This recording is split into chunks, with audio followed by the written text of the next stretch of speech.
Hey guys, what's going on? Welcome back to the channel. So I got a great question today about the Roth SEP IRA that was just added with the Secure Act 2.0 earlier this year.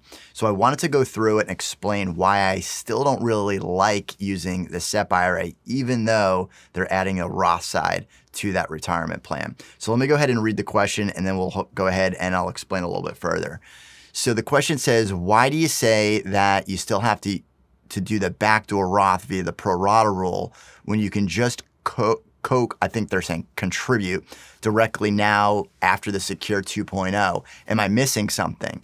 Maybe you meant if you have an existing SEP, I'd be starting fresh with a new SEP IRA or a SEP Roth IRA, assuming I can even find a financial institution that offers it. So the financial institutions are just waiting on guidance from the IRS. At least that's what I've been told.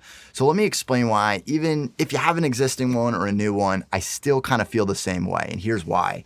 So it'd probably be best if I just draw this out because this stuff gets ridiculously confusing really fast. So we have our SEP IRA here, our SEP. We'll call this the traditional side. And then I'm also going to draw out our IRAs because a lot of people have these or they're going to have an IRA at some point.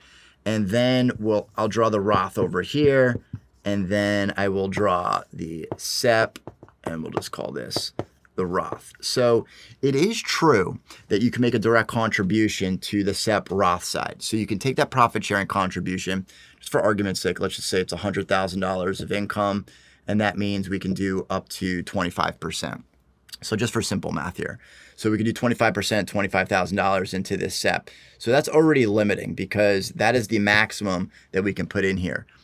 Limiting compared to a solo 401k. And that's usually what I'm looking at.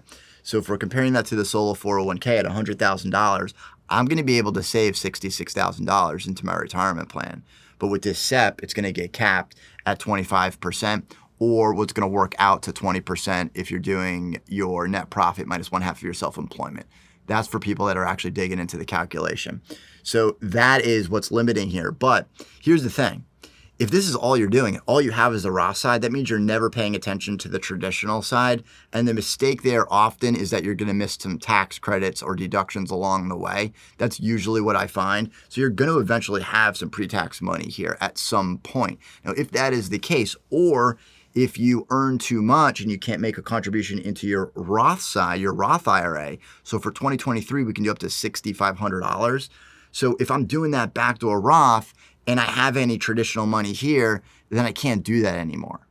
Now, so what does this have to do with the Roth side to your SEP? Well, if this was a solo 401k, I could take this traditional money and I can roll it up to my solo 401k, have no money in my traditional side, and then complete the backdoor Roth without any adverse tax consequences, being the pro rata rule. So if there's no money here, the pro rata rule doesn't aggregate for the IRAs, it's the aggregation rule, but it doesn't aggregate the solo 401k, but it does aggregate with the SEP IRA. So you couldn't roll up the traditional IRA to the SEP IRA and avoid the pro rata rule.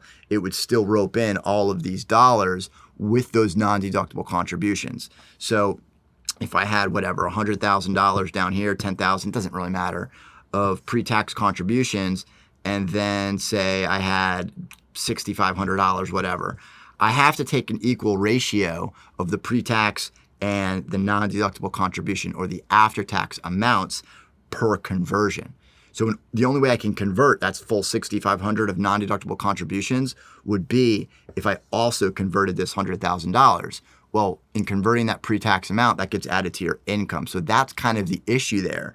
And that's why even with this Roth side, and you can make that contribution directly to the Roth without having to do any conversions, this is a likely scenario that you'll end up running into because these are all IRAs. So that is why I tend to lean towards the solo 401k. Of course, if you have eligible full-time employees, then you can't do the solo 401k, but maybe you're looking at a different plan altogether because with the SEP, you have to put in the same contribution rate for your employees as you do for yourself. So in a lot of instances, then it doesn't make sense to make those contributions. So that is why with the Roth side, that I'm not a huge fan of adding it, making this a more competitive plan.